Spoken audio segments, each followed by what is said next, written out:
I'm just not. I'm riding with the Browns right now publicly, so I can't say anything critical about them just yet. Okay, so you're living up to your persona right now, not being real. All right, well, let's get to our top story, brought to you by Popeye's Chicken Sandwich. Hey, Popeyes, call me later. Tom Brady shined in his playoff debut last weekend as a Buck. Ooh, that spicy is killer. He threw 2 touchdown passes against Washington, leading Tampa to their first playoff win since their 2002 Super Bowl season.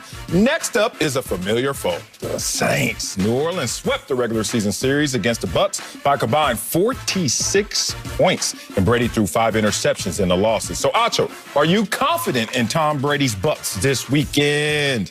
Not at all, big dog. I'm not confident, and nobody really should be if you've been watching the Bucs and been watching the Saints and been watching them play at the same time when they play each other. Like, there's no reason to be confident. Let me put it like this. All right. Everything the Bucs have and can do well, the Saints can stop. The Bucs have great receivers. Okay, Saints have a lockdown cornerback, Marshawn Lattimore. The Bucs, they do not do well. Tom Brady in his old age does a lot well, but doesn't do well evading the pass rush.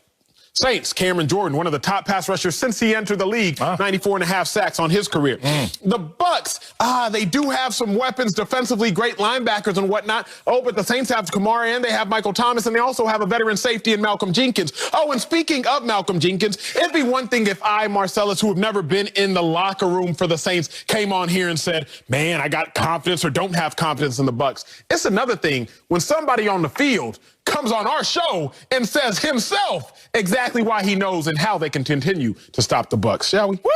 It's him. I just think we match up well, especially on defense. We got a front that can get after the quarterback. We're not going to deal with the Jalen Hurts. We got Tom Brady, who's going to be in the pocket. We know where he's going to be. We can meet him there. I think on the outside, we match up well, being able to match up with their skill positions, even though they got a Hall of Fame roster. We match up well.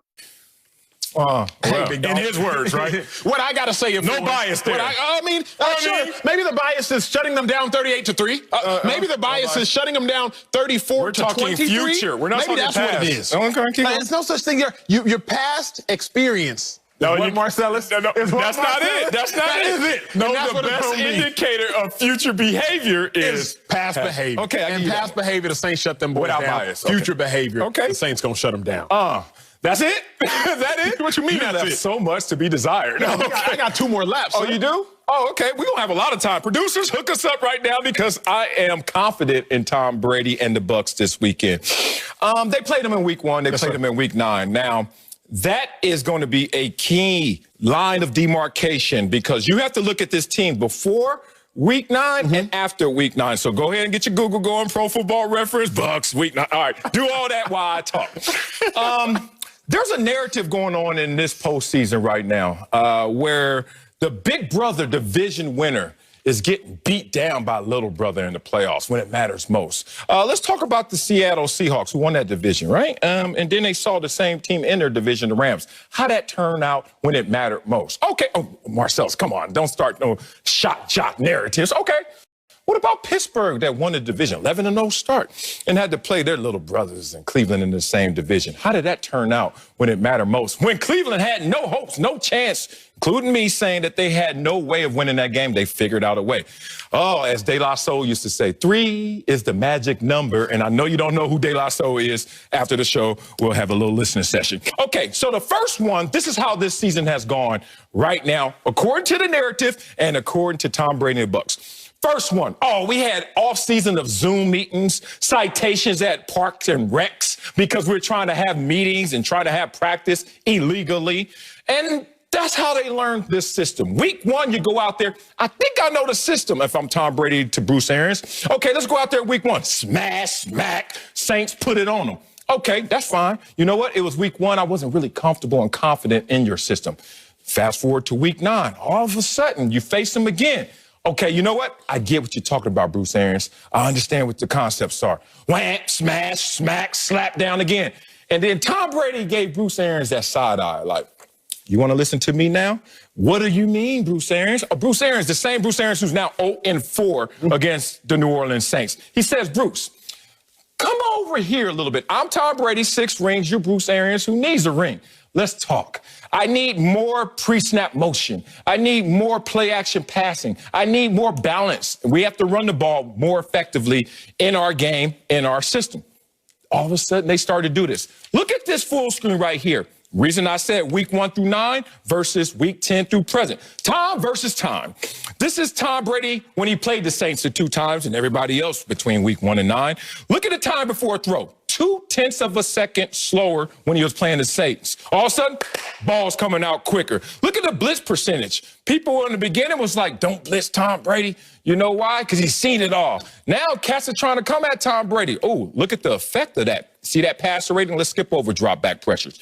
Oh, he's gotten better when these teams tried to pressure him more. And then, even though they're trying to pressure him more, the third line, it's not getting to Tom Brady anymore. You want to know why? This is a team that is forming its Voltron. Just like we saw with the Cleveland Browns and we saw with the Los Angeles Rams. When you see Big Brother when it matters most, look out, because pain is on the way. Big dog, I respect your commitment to a tape. I am convinced. Well, you said I've rarely ever heard the word Voltron, so whenever I hear it, it sticks out in my head. I was like, when have I heard that before?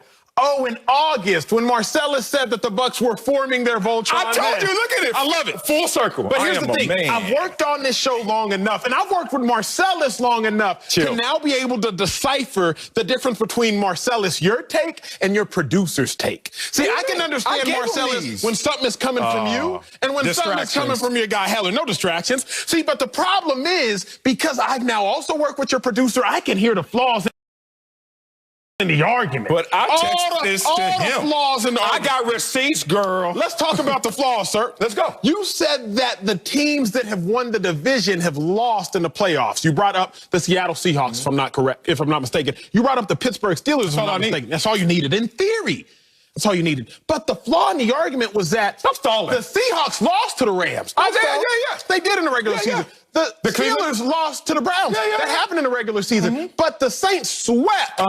Who won the division? The Saints won the division. Okay. And the Saints swept the Buccaneers. No, that's not what you needed, because if you look at the details where the devil is, and we don't like to talk to Pittsburgh did not play all of their players in both outings. Don't do that. In series sweeps, 7 out of the last 9 times. Oh, there's the team that has won the series sweep has now won in the playoffs. So don't come up here with the holes in the argument as if I'm not going to see right through those Marcellus. I love that. I see right through all them holes. Okay. Oh, that's it? No, that's not it. A lot to be desired again. You was going to chime in. I was going to give you a take. No, I don't want to chime in. Since you want to go there, let's go there. Please. Okay, because you're talking about basically a regular season sweep, right? Yes, sir. You forgot who you're talking to, dog. I ain't go to state school. Sorry, state schoolers out there. I had to go a little bit higher. Shoot for the stars. Here we go. Largest point differential in a regular season sweep. Uh-oh. Saints versus Buccaneers. We just said, what was it, Acho? 46. A lot. It was 38-3 and 34-23. 46. Okay. Let's go back in history and see season sweeps with the large point differentials like this and see how they turned out in the playoffs. Cowboys versus Cardinals. You know they put it on the boys twice. Come on. Dallas plus 35. What happened when they saw them in the playoffs? L. Vikings versus Bears. You wanted season sweeps. I got you. Give me a date, because you said Cowboys, Cardinals. I'm like, for them to be in the division, I'm like, you got to go back now. Vikings, Bears, 1994. This is when it happens. I can't make up history. It just happened.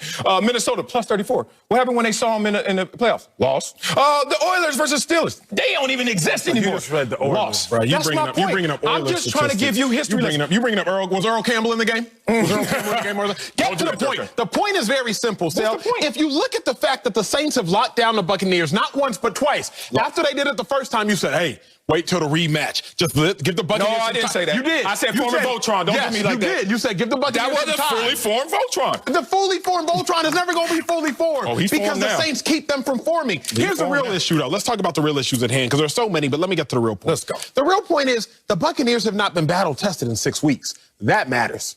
Why does that matter? NFL opponents are not battle tests? You know, all NFL opponents really? Created. They said that about the Jets. Everybody said that about the Jets. How that end? The Jets won 2 Everybody said it about the Falcons. How'd that go? The Jets won 2 games. Yeah, but the point all NFL opponents are not created equal. I'm not going to let you lie to me or the rest of people. You know that. You just changed the conversation. But go ahead, Acho. Thank you. I don't want to be argumentative this early in the damn show.